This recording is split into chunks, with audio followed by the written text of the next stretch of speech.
첫 KTX 경쟁체제 도입의 대상으로 예. 수서발, 그러니까 예. 목포, 부산 이 구간이 결정이 되었잖아요. 그건 왜 그런 거예요? 예, 그건 아까 말씀드린 대로 단계별로 철도 산업 기본 계획 속에서 그 2004년도에 6월 달에 만드는 기본 계획에서 그게 단계별로 2012년도부터는 경쟁 체제를 도입한다. 그러니까 그 선로를 오픈하겠다.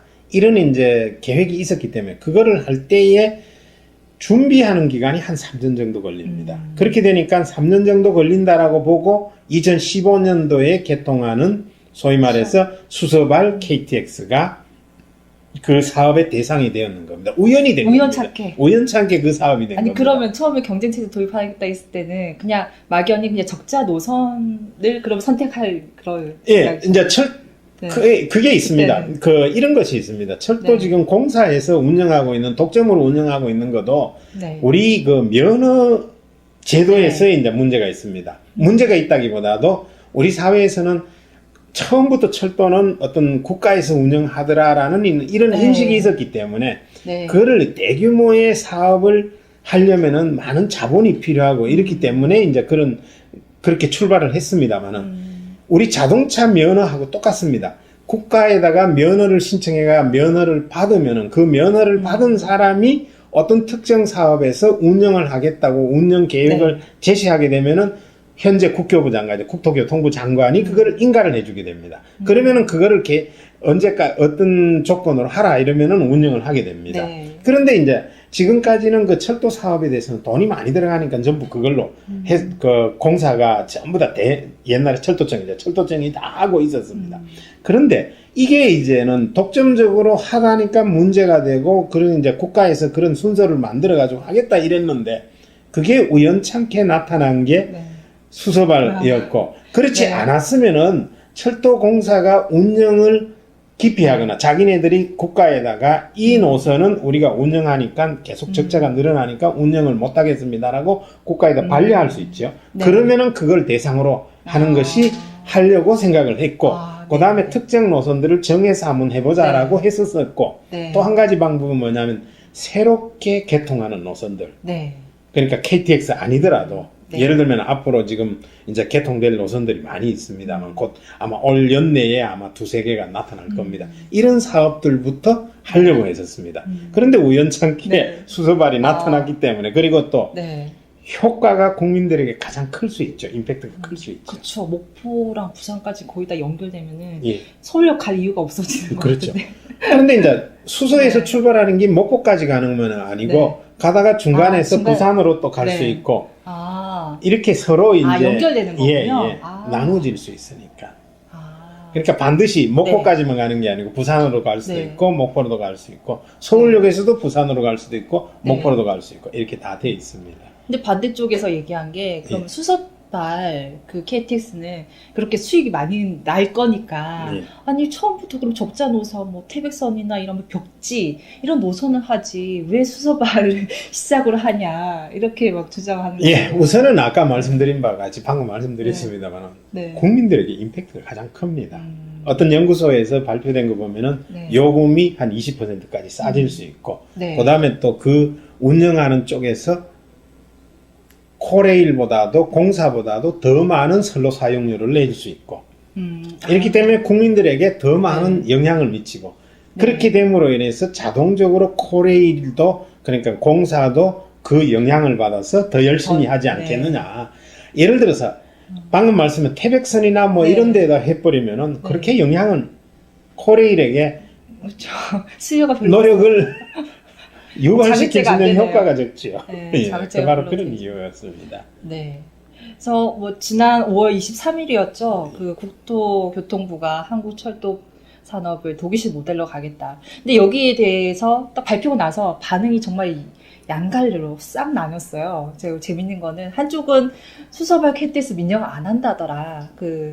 그대로 뭐 독점 유지한다더라. 이러고 한쪽은 이거는 완전 민영화로 가기엔 포석이다. 이거 뭐 총력 저지 투쟁하겠다 이렇게 했거든요. 이게 민영화도 아니고 독점도 아니고 상당히 아리송한 예. 저로서는 네, 왜냐하면 기사가 정말 반대로 쫙 나뉘었기 때문에 근데 이제 학문적으로 보면은 우리가 민영화라고 이야기할 때 네. 그 일반적으로 우리가 가장 많이 쉽게 이야기하고 있는 것이 국유화로 되어 있던 건 민영화라고 얘기하게 되면은 시설까지 전부 다 매각을 하게 됩니다. 그래서 이제 일부 보면은 그 코레일 노조에서 과거에 이제 철도 구조개혁을 할 때 2004년도에 2004, 5년도에 할 때 그때도 보면은 자기네들 그 자료들을 보면은 뭐 이렇게 보고서라도 보면은 이거는 100% 시설 매각을 한 민영화로 네. 얘기를 해놨어요. 그리고 또 시설까지 매각해서 예, 그게 민영화다라고 네. 정의까지 해놓고 거기에서의 이제 그 공공 기업의 그 비효율이 어떻게 네. 해결이 돼야 되는가라든지 이제 이런 얘기가 이제 나와 네. 있습니다만 그런 내용이 있습니다만 그러나 이게 이번에 이 정부에서 얘기한 거는 그렇게 시설을 전부 매각하는 게 아닙니다. 그쵸. 그래서 정부에서는 이게 100% 민영화가 아니다.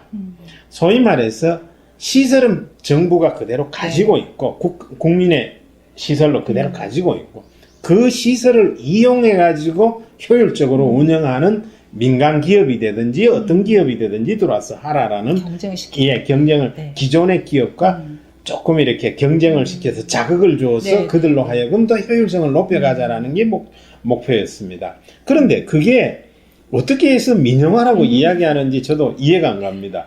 그래서 뭐 이렇게 운영도 민간이 하니까 민영화다라고 이렇게 이야기되는 것 같은데 그게 아니고 사실 우리가 보면은 보십시오. 민간 버스 회사가 고속도로를 달릴 때에 그걸 민영화라고 이야기합니까? 아니면은 그거는 민간 회사가 그냥 민간 회사가 운영하는 거죠. 거잖아요. 네. 그거하고 똑같고 네. 그 다음에 항공도 마찬가지입니다. 네. 시설은 전부 국가가 가지고 있지만 항공기만 사가지고 와가지고 정부로부터 운항 허가를 받아가지고 네. 운항하는 겁니다. 사람을 그렇죠. 실어나는 네. 겁니다. 그래서 달라질 게 하나도 없습니다. 근데 그걸 민영화라고 이야기하니까 국민들에게는 아마 그런 생각이 있었을 거예요. 민영화라는 것에 인해서 지금 최근에 뭐 9호선의 그 요금 논란이라든지 네, 네. 이런 문제, 그렇죠. 이런 문제에서 사실 지금 보면은 정부에서 가지고 있는 사회 간접 시설에 대한 요금이 굉장히 쌉니다. 그 왜 싸냐 하면은 정부에서 규제라 국민들의 세금으로부터 그 사람들을 지원을 해주고 요금을 규제를 하고 네. 이렇게 하기 때문에 그렇습니다. 그게 이제 네. 소위 말해서 공공재라는 것에 네. 대체 시설이 없기 때문에 그렇게 한다 이렇게 돼 있습니다만 그러나 어떻게 보면은 그거를 전혀 이용하지 않는 사람 입장에서 보면은 네.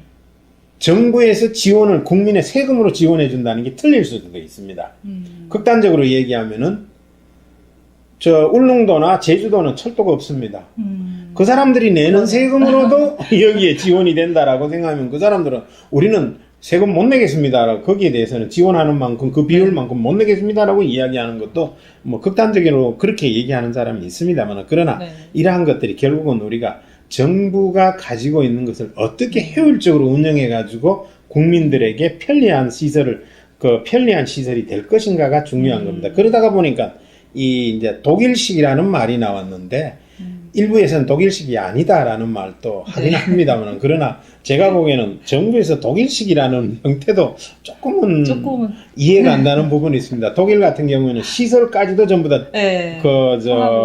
통합이 돼가지고 시설과 운영을 같이 돼가 있으니까 네. 일부에서 그게 아니니까 아니다라고 그렇죠. 이야기했는데 차라리 독일식 아니고 그냥 예. 이제 한국식. 예. 근데 그 선진국의 좋은 점만은 이제 한국에 잘 맞게끔 예. 맞춤형으로 했다. 예. 이러면 좋았을 거를 독일식이라는 오해를 좀 불러일으키는 그래서 것 이제 같아요. 그런 문제는 있습니다만 그러나 네. 제가 보기에는 독일식도 틀린 말은 또 아닙니다. 왜냐하면 시설에 대해서는 100% 정부가 가지고 있으면서 시설 네. 사용료를 받으니까 정부도 일종의 하나의 그 독일식으로 이야기하는 주식회사라고 보면은 뭐 시설 사용료 받아가 수입을 가지고 가니까 그거는 된다라고 이야기하면 뭐 할 말은 없습니다만. 근데 수서발 KTX가 예. 지금 만약에 뭐 만들어지게 되면 이게 코레일의 30% 지분이랑 공공연기금 이렇게 예, 예.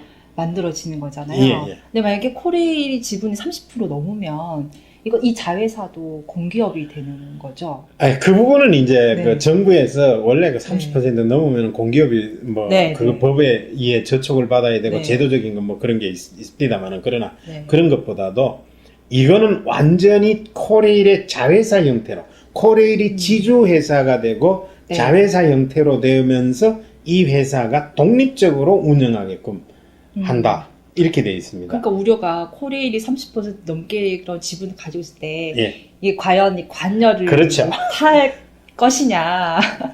이제 거기에 대한 요건 좀 제한을 둬야 되지 않나요? 네, 정부에서는 네. 의사결정에는 관여 안 하도록 네. 이렇게 하겠다. 이렇게 네. 얘기는 하고 있습니다만은 그게 가능할 거냐. 우리 네. 전문위원들도, 자문위원들도 네. 그렇게 그 부분에 대해서는 우려를 했었습니다. 네. 그러나 아마 최근에 뭡니까? 서울에 그 메트로하고 그다음에 도시철도공사가 있으면서 보면은 네.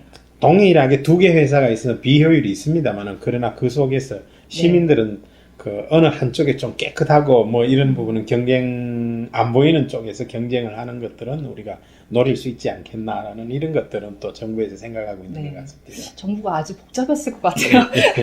예, 지난해 그런 민간 자본에게 뭐 자본 받아들여서 회사 설립했다가 뭐 재벌 특혜냐 이래서 또 물러났다가 근데 이거 뭐 경쟁을 해야 되겠고 그러니 좀 이런 절충안 된 게 아닌가라는 생각이 듭니다.